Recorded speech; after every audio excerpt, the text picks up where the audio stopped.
great history. So I pulled the veil for this, so to honor Our Lady of Guadalupe Day. The Feast of Our Lady of Guadalupe is in a couple of days, and I'm glad that this could happen here. So in the same kind of fashion, I would like to offer the curtain on. So I'll do that for you now.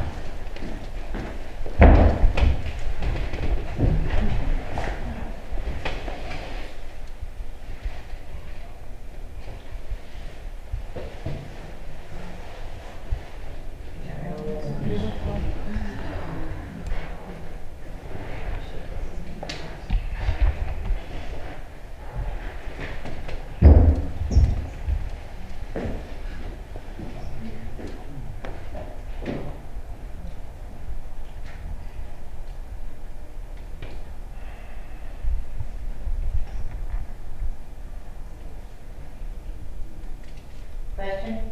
Yes. Said you made it on his town with a town. Oh, it's a poncho that was made out of cactus I threads. have questions. I heard what people have questions. Okay, fine. Anybody else have a vibration? The original tomb, which I believe is in the Cathedral of Mexico City. It's in the basilica. Okay, correct me if I'm wrong. It was on Catholic cloth that, generally speaking, decays within 150 years, and somehow it's been miraculously preserved since that time in its original condition. Is that correct? Yes. It's not on view anymore. No? No, I mean, on rare occasions, the light is too damaging to it, even through good glass. Wow. I saw it in '66, and that's remarkable. The only thing it's missing from what I remember is the half moon crescent underneath, which you know about. Yes. But that's magnificent, yeah. And there are always roses around it in the basilica. Yes. I've been told the roses are the highest vibrational energy on earth. Yes. I can see roses. You can? Yeah. Wow. Rose perfume. That's amazing. She's here. Wow. Interesting energy here. I feel that it's like a vibration. It's like a interesting.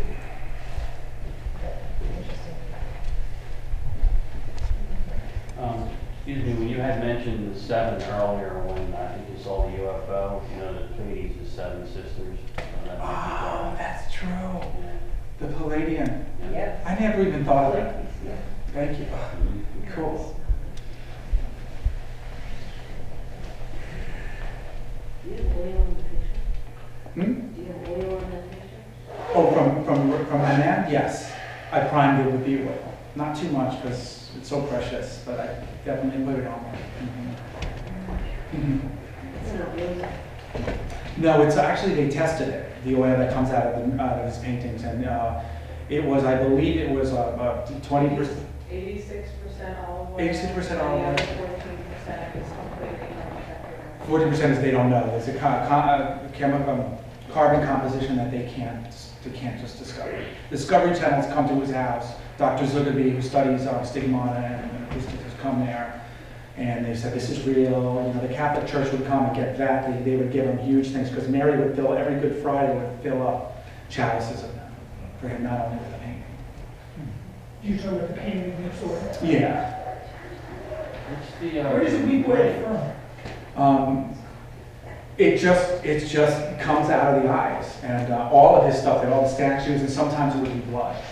All of his statues started to do it, every single painting. But this one main one would really bring a lot until you had to put a trough under it. They don't know, it wasn't from the back, no, but the back, interestingly, every time you turn around, there was a message on it. Sometimes it would stay for a few months. It would give dates and messages, and it would have Mary smiling. It was like someone took your finger and finger painted, and I mean, I know for sure that no one was allowed to touch the painting, so no one could get to it.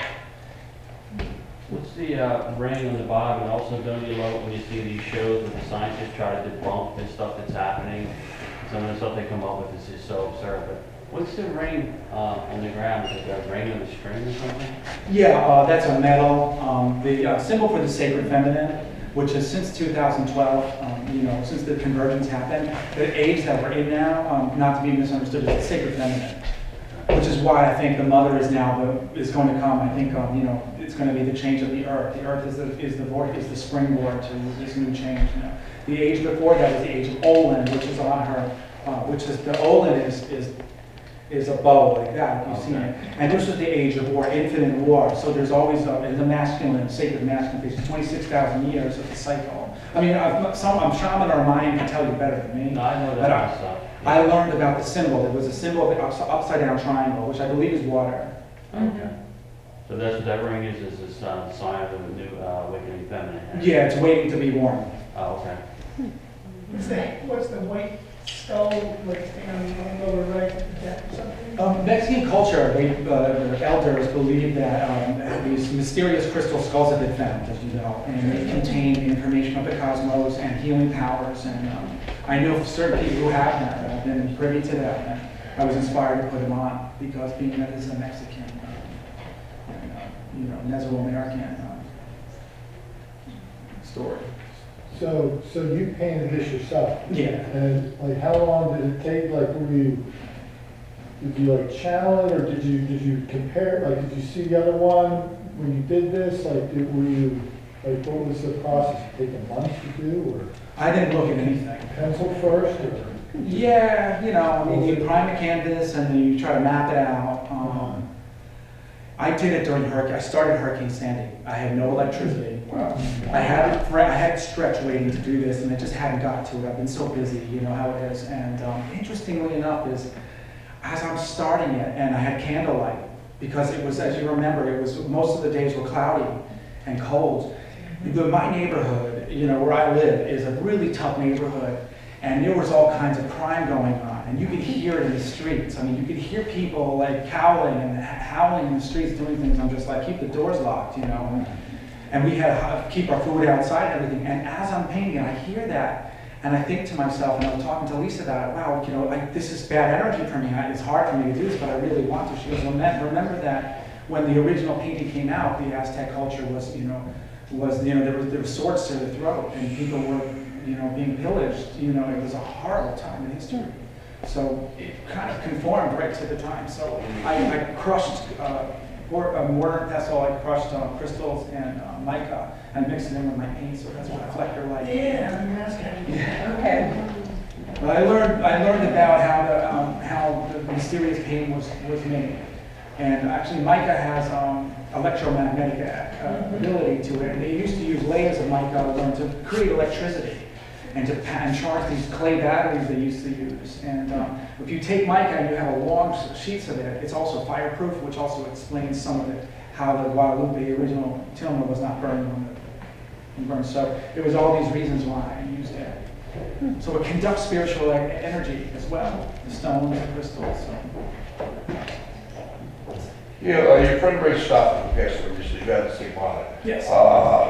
He said these weeping statues that you say copiously weep outside of a compound, and then they were collected and taken to church. I'm assuming that's within the jurisdiction of the Archdiocese of Newark. Yeah, but it was all of it. I mean, Well, has the local bishop made any statement about this? Has the church investigated? What's the church's current stance on this? I mean, they were investigating it from the beginning. I mean, the original apparition of Mary happened. Hey, there's a story about. This is why I could speak all day. The 14 Hawthorne Street. This is a really cool story. That what happened was the woman in the 1800s, I forget the exact date, lived on that estate. Mm-hmm. Her name was Miss Morose, which is interesting because Miss and Morose Rose. So it has Mary in it, and the Rose. Her, I believe her son was in a wheelchair. Couldn't walk, and there was an apparition in her rose garden where his house currently stands, where Mary came and healed this child, came out of the wheelchair, and since then had been appearing in the state. Since then, the developers built it, but they called it the Marian section of town for this apparition. And then there's so many apparitions that happen that we don't even know, including the one I had. I mean, there's some that are more famous than others. And this is specifically where in New Jersey? It's on Hawthorne, Sixth Avenue. Do you know anything about No. General Square? No, the name of the town is, Jersey City? oh, it's in Jersey City for a second. Yeah, it's in right where General Square is, the train near the train station and something.